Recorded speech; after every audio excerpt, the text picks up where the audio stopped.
ಕಲಬುರಗಿ ಜಿಲ್ಲೆಯಲ್ಲಿ ಕಾರ್ಡ್ಗಳನ್ನು ಯಾವುದೂ ರದ್ದು ಮಾಡಿಲ್ಲ. ಇವನ್ BPL ಇರ್ಬೋದು, ಅಂತ್ಯೋದಯ ಇರ್ಬೋದು ಅಥವಾ APL ಕಾರ್ಡ್ ಇರ್ಬೋದು, ರದ್ದು ಮಾಡಿಲ್ಲ. ಅದರಲ್ಲಿ BPLನಿಂದ APLಗೆ ನಮ್ಮ ಜಿಲ್ಲೆಯಲ್ಲಿ 1920 ಕಾರ್ಡ್ಗಳನ್ನು ಕನ್ವರ್ಟ್ ಮಾಡಿದ್ವಿ, ಅಪ್ಗ್ರೇಡೇಷನ್ ಮಾಡಿದ್ವಿ. ಅದರಲ್ಲಿ 360 ಸರ್ಕಾರಿ ಮತ್ತು ಅರೆ ಸರ್ಕಾರಿ ನೌಕರರು ಹೊಂದಿರತಕ್ಕಂಥ ಕಾರ್ಡ್ಗಳು. ಅದನ್ನು ನಾವು BPLನಿಂದ APL ಕನ್ವರ್ಟ್ ಮಾಡಿ ಅದರಲ್ಲಿ 12 ಜನರಿಂದ ನಾವು ಈಗಾಗಲೇ 18,000 ರೂಪಾಯಿ ದಂಡ ಕೂಡ ವಸೂಲು ಮಾಡಿದ್ದೀವಿ. ಜೊತೆಗೆ ಇನ್ನೂ 60 ಜನರಿಗೆ ನೋಟಿಸ್ ಕೂಡ ಇಶ್ಯೂ ಮಾಡಿದ್ವಿ, ಅದರ BPL ಕಾರ್ಡ್ ದುರುಪಯೋಗಪಡಿಸಿಕೊಂಡಿರುವ ಹಿನ್ನೆಲೆಯಲ್ಲಿ.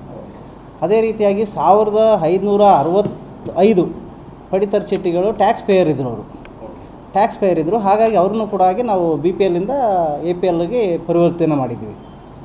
ಒಟ್ಟಾರೆಯಾಗಿ ನಮ್ಮ ಜಿಲ್ಲೆಯಲ್ಲಿ 1925 ಕಾರ್ಡ್ಗಳನ್ನು ನಾವು BPLನಿಂದ APL ಕನ್ವರ್ಟ್ ಮಾಡಿದ್ವಿ. ಇಲ್ಲಿ ನಾವು ಕಳೆದ ಇದೇ ವರ್ಷದಲ್ಲಿ ಕಳೆದ ಸೆಪ್ಟೆಂಬರ್ ಮತ್ತು ಅಕ್ಟೋಬರ್ ತಿಂಗಳಲ್ಲಿ ನಾವು ಪರಿಶೀಲನಾ ಕಾರ್ಯ ಕೈಗೊಂಡಾಗ ಕಂಡುಬಂದಂಥ ಅಂಶಗಳು. ಹಾಗಾಗಿ ನಾವು ಅಷ್ಟು ಕಾರ್ಡ್ಗಳನ್ನು ಮಾಡಿದ್ವಿ. ಇನ್ನು ರಿಮೇನಿಂಗ್ 1,20,000ಕ್ಕಿಂತ ಜಾಸ್ತಿ ಆದಾಯ ಹೊಂದಿದವ್ರದ್ದು ನಮ್ಮ ಜಿಲ್ಲೆಯಲ್ಲಿ 76,000 ಕಾರ್ಡ್ದಾರರು ಇದ್ದರು. 76,000. ಅದನ್ನು ಕೂಡ ನಾವು ಪರಿಶೀಲನೆ ಮಾಡಿದಾಗ, ಸ್ಥಳ ಪರಿಶೀಲನೆ ಮಾಡಿ ಅಥವಾ ಅವರು ಫೀಲ್ಡಿಗೆ ಹೋಗಿ ವೆರಿಫೈ ಮಾಡಿದಾಗ ಅದರಾಗ 73,000 ಜನನೂ BPLಗೆ ಅರ್ಹರಿದ್ದಿರೋದು ಕಂಡುಬಂದಿದೆ.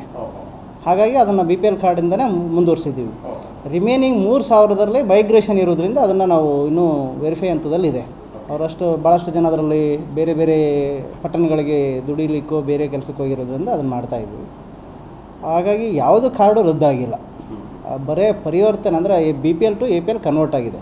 ಅದು ಕೂಡ ಅವರು ಆದಾಯದ ಮಿತಿ ಜಾಸ್ತಿ ಇರೋದ್ರಿಂದ ಅಥವಾ ಸರ್ಕಾರಿ ನೌಕರರು ಹೊಂದಿರೋದ್ರಿಂದ ಅಥವಾ ಟ್ಯಾಕ್ಸ್ ಪೇಯರ್ ಆಗಿರೋ ಹಿನ್ನೆಲೆಯಲ್ಲಿ ನಾವು ಪರಿವರ್ತನೆ ಮಾಡಿದ್ವಿ. ಈ 76,000ರಲ್ಲಿ 73,000 ಅರ್ಹರು ಅನ್ನೋದನ್ನು, 74,000 ಅರ್ಹರು ಅನ್ನೋದನ್ನು ಇದು ಯಾವಾಗ ಕ್ಲಾರಿಟಿ? ನಾವು ಇದನ್ನು ಪರಿಶೀಲನೆ ಕಾರ್ಯ ಆಗಸ್ಟ್ 2024ರಿಂದ ಅಕ್ಟೋಬರ್ 2023ರವರೆಗೂ ಕೂಡ ಮಾಡಿದ್ವಿ. ಆಸ್ ಆನ್ ಡೇಟನ್ನು ಮಾಡ್ತಾಯಿದ್ವಿ. ಪರಿಶೀಲನೆ ಮಾಡಿ ಸಂದರ್ಭದಲ್ಲಿ ಪ್ರತಿಯೊಂದು ಮನೆಗೂ ಕೂಡ ನಮ್ಮ ಆಹಾರ ನಿರೀಕ್ಷಕರು, ಶಿರಸ್ತೆದಾರರು ಪರಿಶೀಲನೆ ಮಾಡಿ ನಮಗೆ ಮಾಹಿತಿ ಕೊಟ್ಟಂಥ ಮಾಹಿತಿ. ಈಗ ಸರ್ಕಾರಿ ನೌಕರರು ಅಥವಾ ಅರೆ ಸರ್ಕಾರಿ ನೌಕರರು 360 ಅದರಲ್ಲಿ 12 ಜನರ ವಿರುದ್ಧ ಪ್ರಕರಣವನ್ನು ಮಾಡ್ಕೊಂಡಿದೆ. ಮಿಕ್ಕವರ ವಿರುದ್ಧ ಯಾಕೆ ಮಾಡಿಲ್ಲ? ಏನಾಗ್ತಾಯಿದೆ ಅಂದರೆ ಅವರು ಸರ್ಕಾರಿ ನೌಕರಿ ಅಪಾಯಿಂಟ್ ಆದ ನಂತರ ಕಾರ್ಡ್ ನಮ್ಮ BPL ಕಾರ್ಡಿಂದ ಯಾವುದೋ ಅಕ್ಕಿ ಆಗಲಿ ಬೇರೆ ಯಾವುದೋ ಪದಾರ್ಥಗಳನ್ನು ಪಡೆದಿರುವುದಿಲ್ಲ. ಅವರು ಅಂದರೆ ನಮ್ಮ ಕಾರ್ಡನ್ನು ದುರುಪಯೋಗಪಡಿಸಿಕೊಂಡಿರೋದಿಲ್ಲ. ಆ ಕಾರಣದಿಂದ ಅವ್ರಿಗೆ ಎಚ್ಚರಿಕೆನೇ ನಾವು ಕಾರ್ಡನ್ನು ಈಗ ಸರ್ ಆ್ಯಕ್ಚುಲಿ ಹೇಳ್ಬೇಕಂದ್ರೆ BPL ಕಾರ್ಡನ್ನು ಬರೀ ಅಕ್ಕಿ ತಗೊಳ್ಳೋಕ್ಕೆ ಬಳಸ್ಕೋತಾರೆ ಅನ್ನೋದು ಭಾಳ ಸಣ್ಣದ ಕೆಲಸ ಇದೆ. ಇದನ್ನು ಬಿಟ್ಟು ಇಲ್ಲ ನಾವು ಬರೀ ಅಕ್ಕಿ ಅಷ್ಟೇ ಆಹಾರ ಪದಾರ್ಥ ಪಡೆದಿದ್ದಾರೆ ಅನ್ನೋದಷ್ಟೇ ಪರಿಶೀಲನೆ ಮಾಡಿಲ್ಲ ನಾವು. ಆ ಒಂದು BPL ಕಾರ್ಡ್ ಮೇಲೆ ಏನಾದರೂ ಮೆಡಿಕಲ್ ಇದು ಮಾಡ್ಕೊಂಡಿದ್ದಾರೆ ಅನ್ನೋದು ನಾವು ಪರಿಶೀಲನೆ ಮಾಡಿದ್ವಿ. ಹಾಗಾಗಿ ಬೆನಿಫಿಟ್ ತೊಗೊಂಡಿಲ್ಲ. ಹಾಗಾಗಿ ನನಗೆ ನಿನ್ನೆ ಒಬ್ಬರು ಕಂಪ್ಲೇಂಟ್ಸ್, ಒಬ್ಬ ಸರ್ಕಾರಿ ನೌಕರಸ್ಥರು 2024 ಅಕ್ಟೋಬರ್ ತಿಂಗಳಲ್ಲಿ ಸರ್ಕಾರಿ ನೌಕರಾಗಿ ಒಬ್ಬರು ಅಪಾಯಿಂಟ್ ಆಗಿದ್ದಾರೆ. ಅವರೇ ನಿನ್ನೆ ವಾಲಂಟ್ರಿಯಾಗಿ ಬಂದು ನಮಗೊಂದು BPL ಕಾರ್ಡನ್ನು ಸರೆಂಡರ್ ಮಾಡಿದರು. ನಿನ್ನೆ ನಾನು ಅಪಾಯಿಂಟ್ ಆಗಿದ್ದೀನಿ ಈ ಥರ, ಬಟ್ ಆದಾಗ್ಯೂ ನಾನು ಅಕ್ಟೋಬರ್ ತಿಂಗಳ 2 ಅಥವಾ 3ನೇ ವಾರದಲ್ಲಿ ನಾನು ಅಪಾಯಿಂಟ್ ಆಗಿದ್ದೀನಿ. ನಾನು ರೇಷನ್ ಮೊದಲನೇ ವಾರದಲ್ಲೇ ತೊಗೊಂಡ್ಬಿಟ್ಟಿದ್ದೆ.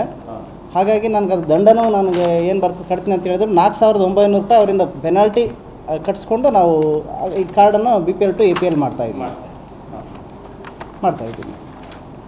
ಹಾಗಾಗಿ ಇಲ್ಲಿ ಯಾವುದೋ ನಾವು ಈಗ 6 ಮಂತ್ ಅವರು ಕಂಟಿನ್ಯೂ ಯೂಸ್ ಮಾಡಿಲ್ಲ ಅಂತ ಹೇಳ್ಕೊಡ್ರಿ. ತಾವೇಳ್ತಿದ್ರಿ ಸರ್ಕಾರಿ ನೌಕರರು ಅವರು ಯೂಸ್ ಮಾಡ್ತಾ ಇಲ್ಲ ಅಷ್ಟೇ ಬಿಟ್ಟಿದ್ದಾರೆ. ನಮ್ಮ ಜಿಲ್ಲೆಯಲ್ಲಿ ತಿಂಗಳಿಂದ ಕಂಟಿನ್ಯೂಸ್ಲಿ ಯೂಸ್ ಆಗಲಿಲ್ಲ ಅಂದರೆ ಆಟೋಮೆಟಿಕ್ಲಿ ಅದು ರದ್ದು ಆಗಬೇಕು? ಇಲ್ಲ, ರದ್ದು ಮಾಡಲ್ಲ. ನಮ್ಮ ಜಿಲ್ಲೆಯಲ್ಲಿ ಆ ಥರ 6 ತಿಂಗಳಿಂದ ನಿರಂತರವಾಗಿ ಪಡಿತರ ಧಾನ್ಯವನ್ನು ಪಡೆಯದೇ ಅಥವಾ ಕಾರ್ಡನ್ನು ಉಪಯೋಗ ಮಾಡದೇ ಇರತಕ್ಕಂಥವರು 15,535 ಕಾರ್ಡ್ದಾರರು ಇದ್ದಾರೆ. ಅವರನ್ನು ಆಲ್ರೆಡಿ ಈ ಒಂದು ಕಾರಣದಿಂದ ಅವರು ನಮ್ಮ ರೇಷನ್ 6 ತಿಂಗಳಿಂದ ಪಡಿತರ ಧಾನ್ಯವನ್ನು ಪಡೆಯದೇ ಇರುವ ಕಾರಣಕ್ಕಾಗಿ ಅವ್ರನ್ನ ತಾತ್ಕಾಲಿಕವಾಗಿ ಕಾರ್ಡ್ಗಳನ್ನು ಅಮಾನತು ಮಾಡಿದ್ದೀವಿ, ರದ್ದುಪಡಿಸಿಲ್ಲ, ಸಸ್ಪೆಂಡ್ ಮಾಡಿದ್ದೀವಿ. ಅದರಲ್ಲಿ ಜೆನ್ವಿನ್ ಕೇಸ್ ಏನಾದರೂ ಬಂದು ಮತ್ತೆ ನಮಗೆ ರಿವೋಕ್ ಮಾಡಿ ಕೊಡಿ ಅನ್ನೋದಾದರೆ ನಾವು ಅದನ್ನು ಕೂಡ ಪರಿಶೀಲಿಸಿ ನಿಯಮಾನುಸಾರ ನಾವು ರಿವೋಕ್ ಮಾಡಿನೂ ಕೊಟ್ಟಿದ್ದೀವಿ. ಈಗ ಅದರಲ್ಲಿ 15,535 ಕಾರ್ಡ್ದಾರರಲ್ಲಿ ಒಂದು 8 ಕಾರ್ಡ್ದಾರರು ಬಂದು ನಮಗಾಗಲೇ ಇಲ್ಲ ನಾವು ಬೇರೆ ಬೇರೆ ಕಾರಣಕ್ಕಾಗಿ ನಾವು ಮೈಗ್ರೇಷನಲ್ಲಿದ್ದೀವಿ, ಅಲ್ಲಿ ತೊಗೊಳಕ್ಕಾಗಿಲ್ಲ, ನಾವು ಈಗ ಬಂದಿದ್ದೀವಿ, ನಮ್ಮ ಕುಡಿ ಈ ಥರ ಇದೆ ಅಂತ ಹೇಳಿದ್ರೆ ನಾವು ರೂಲ್ಸ್ ಪ್ರಕಾರ ಅವ್ರನ್ನ ಸ್ಥಳ ತನಿಖೆ ಮಾಡಿ ಪರಿಶೀಲನೆ ವರದಿ ತೊಗೊಂಡು ನಾವು ಇವನ್ ರಿವೋಕ್ ಕೂಡ ಮಾಡಿದ್ದೀವಿ.